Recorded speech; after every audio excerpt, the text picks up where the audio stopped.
Assalamualaikum warahmatullahi wabarakatuh. Mimin lanjutkan lagi cerita Raja Kegelapan Cipenya. Tapi seperti biasa, sebelum dilanjut, bantu tekan tombol like dan berkomentar juga. Tuan Renang gas. Bab 1381 Keluarga Zhao melamar pernikahan. Tuan Zhao yang berambut abu-abu masih memiliki wajah kemerahan. Dia menatap Ji Rongsheng dan berinisiatif untuk tersenyum dan berkata, "Tuan Ji, kita sudah tidak berhubungan selama lebih dari 20 tahun, kan?" Ekspresi Ji Rongsheng sangat buruk, dan orang bahkan bisa melihat bahwa dia sedang marah. Dia menjawab dengan dingin, "Kita tidak pernah berhubungan selama lebih dari 20 tahun. Haha, kemarahan Ji Rongsheng sebenarnya membuat Tuan Zhao tertawa. "Kenapa kamu tertawa?" Wajah Ji Rongsheng menjadi semakin marah, tetapi dia masih bertanya dengan bingung. "Tuan Ji, saya rasa saya yang seharusnya marah pada Anda sekarang, bukan Anda pada saya." Tuan Zhao masih berkata dengan senyum di wajahnya. Ji Rongsheng tertegun, "Mengapa kamu harus marah? Saat itu, putramulah yang merayu putriku.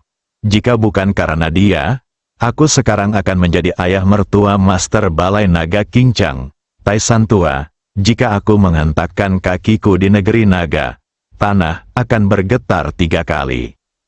Tuan Zhao menatap Ji Rongsheng sambil tersenyum di wajahnya, yang jelas-jelas merupakan nada menggoda. Mendengar ini, Ji Rongsheng menjadi marah. "Apa maksudmu anakku merayu putrimu? Jelas putrimu yang merayu anakku. Kalau tidak, dengan kemampuan Guang Hui dan menantu perempuan seperti pemimpin Gerbang Merah, keluarga Ji kita pasti lebih unggul dari keluarga Zhaomu." Hahaha, ketika Tuan Zhao mendengar bantahan Ji Rongsheng, dia tidak marah, tetapi malah tertawa. Ji Rongsheng kembali bingung, "Apa yang kamu tertawakan? Lihatlah kami, 2 orang tua, duduk di sini dan bertingkah seperti 2 orang muda dan mulai berfantasi. Bukankah ini semua omong kosong?" Setelah mendengar penjelasan Tuan Zhao, wajah Ji Rongsheng menjadi gelap. Dia mengangguk dengan heran. Ya, semuanya sia-sia. Dia juga tahu bahwa dia terlalu bersemangat sekarang. Saya diam-diam mengagumi Tuan Zhao karena mampu melihat hal-hal yang tidak terduga dan menemukan jalan keluarnya. Kalau dipikir-pikir lagi, apapun yang terjadi, putranya tetap mendapatkan putri orang lain dan memberinya seorang cucu. Meskipun mereka tidak mengenalinya, posisi kepala aula Ji Feilong membuat banyak orang waspada terhadap keluarga Ji. Faktanya, kami tidak kehilangan apapun, kami semua menghasilkan uang sekarang. Tuan Zhao terus tertawa, laba. Ji Rongsheng menatap Tuan Zhao untuk memastikan. Zhao tua mengangguk. "Kita telah mendapat untung, Ji Fei sekarang adalah cucumu, cucu menantuku. Kita semua menghormatinya. Bukankah ini keuntungan bagi kita?" Wajah Ji Rongsheng tampak biasa saja, tetapi hatinya sudah merasa gembira. Terutama ketika dia berpikir bahwa nama keluarga Ji Fei adalah Ji. Dia adalah cucunya, mereka adalah keluarga. Saudara-saudara, sekalipun tulangnya patah, uratnya masih terhubung. Melihat Tuan Zhao, "Apa yang kamu lakukan di sini hari ini? Apakah kamu mencoba mencuri cucuku?" Hahaha, Tuan Zhao tertawa lagi. "Apa yang kamu pikirkan? Dia ada di sana. Dia punya pikiran dan pendapatnya sendiri. Apa yang bisa aku curi darinya?" "Kamu pintar." Dia mendirikan keluarga Ji baru 2 hari ini, yang merupakan tamparan di wajahku. Tapi aku menahannya. Bahkan jika dia memukulku lagi, apakah dia tetap tidak bisa disebut Ji? Ji Rongsheng berkata dengan bangga. Penatua Zhao segera mengacungkan jempol kepada Ji Rongsheng dan berkata, "Anda benar sekali, tidak peduli bagaimana Ji Fei mengubah identitasnya. Fakta bahwa nama belakangnya adalah Ji tidak dapat diubah. Keluarga Ji baru yang disebutnya pada akhirnya akan menjadi keluarga Ji Anda, bukan?" Ketika Ji Rongsheng mendengar ini, Dia bahkan lebih gembira dan mengangguk puas, itu saja. Saya datang menemui Anda karena ingin membicarakan sesuatu. Melihat Ji Rongsheng sudah tidak marah lagi, Tuan Zhao pun ikut berkata. Ada apa? Kalau mau merebut cucumu, jangan datang padaku. Aku tidak akan pernah menyerah. Ji Rongsheng memblokirnya dengan kata-kata sebelumnya. Tuan Zhao menggelengkan kepalanya cepat.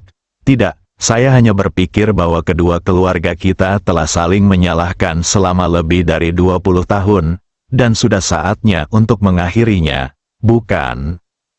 Ji Rongsheng mengangguk, ya, sudah waktunya untuk mengakhirinya. Kalau begitu, haruskah kita melangkah maju? Tentu saja, sekarang Ji Fei sudah ada di sini, kita harus terus maju. Bagaimana kalau kedua keluarga kita menjadi saudara lagi? Tuan Zhao tiba-tiba menyarankan sambil tersenyum. Menjadi saudara, Ji Rongsheng merasa bingung dan tanpa sadar menatap Zhao Wenqian, seorang pria lembut dan anggun yang duduk di sebelah Tuan Zhao. Tingginya lebih dari 1,75 meter, berkulit putih, berwajah tegas, dan memancarkan aura ketampanan dan mendominasi. Dia jelas pria tampan dengan bakat luar biasa. Ji Rongsheng merasa puas pada pandangan pertama. Cucu saya berusia 27 tahun dan masih belum punya pacar. Saya ingin bertanya kepada Tuan Ji, apakah dia dapat mempertimbangkan untuk menikahkan Ji Meiyan dengan Wen Qian? Saat Tuan Zhao sedang menjelaskan, dia mengambil kesempatan untuk bertanya. Ketika Ji Rongsheng mendengar ini, hatinya tergerak. Zhao Wenqian selalu memiliki reputasi baik di kalangan tuan muda dan gadis-gadis kaya di Longdu. Dia rendah hati dan sangat cakap. Dia bertanggung jawab atas banyak perusahaan keluarga Zhao dan telah terdaftar sebagai kandidat penerus keluarga Zhao di masa depan. Jika Ji Meiyan menikah dengannya, mereka akan menjadi pasangan yang cocok. Lagi pula, hanya sedikit pria yang bisa mengendalikan Ji Meiyan. Terlebih lagi, kemampuan dan penampilan Ji Meiyan hanya dapat ditandingi oleh seseorang seperti Zhao Wenqian. Dia terharu. Ketika Tuan Zhao melihat Ji Rongsheng tidak segera menjawab, dia langsung mengerti maksud Ji Rongsheng, dan raut wajahnya tampak gembira. Dia tersenyum dan berkata, Tuan Zhao, lebih dari 20 tahun yang lalu, putri saya menikah dengan keluarga Ji Anda. Dan sekarang cucu perempuan Anda menikah dengan keluarga Zhao kami. Ini adalah hal yang sangat baik, dan akan membuat hubungan antara kedua keluarga kita semakin erat. Masa depan menjanjikan. Ji Rongsheng tidak langsung berbicara, tetapi dia semakin tersentuh. Setelah berpikir sejenak, dia berkata, saya akan meminta pendapat Ji Guangjun dan Ji Meiyan tentang masalah ini. Dan kemudian saya akan menghubungi Anda kembali. Penatua Zhao tersenyum dan mengangguk, lalu berkata dengan santai, saya yakin mereka akan mendengarkan Anda sebagai kepala keluarga. Ketika Ji Rongsheng mendengar ini, sedikit rasa bangga muncul di wajahnya, dan dia berkata sambil tersenyum, tentu saja. Penatua Zhao memandang Zhao Wenqian dan berkata, Wenqian, tampaknya wanita yang telah lama kamu cintai akan segera bisa menikahimu. Zhao Wenqian yang tadinya sangat tenang, membungkuk kepada kedua orang itu dan berkata sambil tersenyum setelah mendengar perkataan kakeknya, terima kasih, kakek, terima kasih, kakek Ji. Dia sopan namun anggun, dan waktunya sangat tepat, Ji Rongsheng sangat menyukainya. Sudah beres. Keputusan diambil saat itu juga. Baiklah, kalau begitu, bagaimana kalau kita mengadakan upacara pertunangan dalam 3 hari? Tuan Zhao menatap Ji Rongsheng untuk meminta pendapatnya dan bertanya. Bisa, Ji Rongsheng langsung menyetujuinya. Hebat, kita sekarang lebih dekat dari sebelumnya. Haha, Tuan Zhao tertawa terbahak-bahak, terima kasih, kakek. Zhao Wenqian berdiri dengan gembira dan mengungkapkan rasa terima kasihnya. Kedua lelaki tua itu semakin menyukai Zhao Wenqian. Tuan Zhao meminta Zhao Wenqian untuk pergi terlebih dahulu, dan dia juga membahas rincian pertunangan dengan Ji Rongsheng. Zhao Wenqian mengangguk dan pergi. Setelah keluar, sudut mulutnya melengkung sempurna. Ji Fei, aku akan menjadi saudara iparmu. Hehe, dia mencibir 2 kali. Dia mengirim pesan, dan saat Ling Haofeng menerimanya, senyum sempurna muncul di wajahnya. Tidak seorang pun akan menebak identitasnya. Bab 1382 Ji Fei. Kemarilah, restoran barat time with you. Ji Meiyan duduk di kursinya, matanya yang indah memandang ke arah jendela dari waktu ke waktu. Dia terinspirasi dan tersentuh oleh cinta antara Ji Fei dan Li Ruoxi, jadi dia datang ke kencan ini lebih awal. Namun, dia merasa sedikit malu, jadi dia tidak duduk di kursi yang disediakan oleh Si Bin, melainkan duduk di kursi lain. Dia sekarang sangat bimbang. Dia khawatir akan melihat Si Bin didorong ke ranjang rumah sakit, dan dia bahkan lebih khawatir lagi akan melihat Si Bin ditutupi perban medis. Itu akan benar-benar merusak kesenangannya. Dia mengambil ponselnya beberapa kali dan ingin mencari tahu keberadaan Si Bin. Tetapi akhirnya menyerah. Dia masih tidak bisa menerimanya, dan dia bahkan tidak berani melakukannya. Tepat pada saat itu, Si Bin masuk dari pintu. Dia mengenakan jas putih, rambutnya dipotong rapi, tampan, dan memegang seikat mawar merah di tangannya. Begitu dia masuk, pelayan di pintu menutup mulutnya karena terkejut, jelas terpana oleh ketampanan Si Bin. Banyak orang yang makan di restoran itu menoleh ke arah Si Bin. Mata para wanita berbinar gembira saat melihat seorang pria tampan. Beberapa bahkan menggodanya, dan beberapa bahkan menjulurkan kaki untuk menarik perhatian. Adapun laki-laki yang ada di hadapannya, ia abaikan saja, bahkan ada yang merasa jengkel. Banyak pria yang menunjukkan rasa iri, cemburu, dan benci di wajah mereka. Bagaimana mungkin ada pria setampan itu? Bahkan Ji Meiyan sedikit tercengang. Meskipun dia mengenal banyak orang di kalangan atas dan telah melihat banyak pria tampan, dia belum pernah melihat pria tampan seperti Si Bin. Apalagi pria yang begitu sopan dan anggun. Dia merasa hatinya seperti tersengat listrik. Dia merasa anehnya senang dan bahkan berpikir bahwa jika Si Bin begitu tampan, dia akan langsung setuju. Si Bin sangat menyadari tatapan Ji Meiyan. Awalnya dia ingin pergi ke tempat duduk yang disediakan. Tetapi saat melihat Ji Meiyan sudah duduk di tempat lain, dia pun berjalan mendekat sambil membawa bunga. Orang-orang di restoran barat mengikuti gerakan Si Bin. Ketika mereka melihat bahwa targetnya adalah Ji Meiyan, mata banyak pria berbinar. Adapun wanita itu, dia meratap dalam hatinya, bagaimana mungkin ada wanita secantik itu? Ji Meiyan juga sangat cantik. Jika dia tidak berada di depan Su Piaomiao, dia pasti bisa bersaing dengan Li Ruoxi. Oleh karena itu, hal ini membuat para wanita di restoran barat terlihat iri dan cemburu.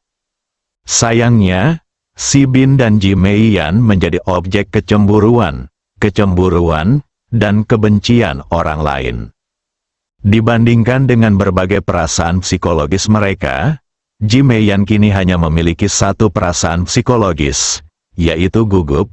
Dia tidak tahu apakah Si Bin datang menemuinya. Jika dia datang menemuinya, bagaimana dia akan menanggapinya?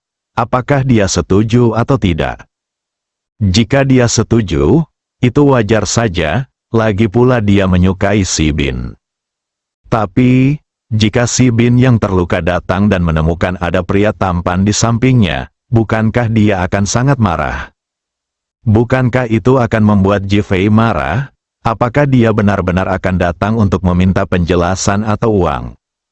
Yang lembut takut pada yang keras, dan yang keras takut pada yang kasar.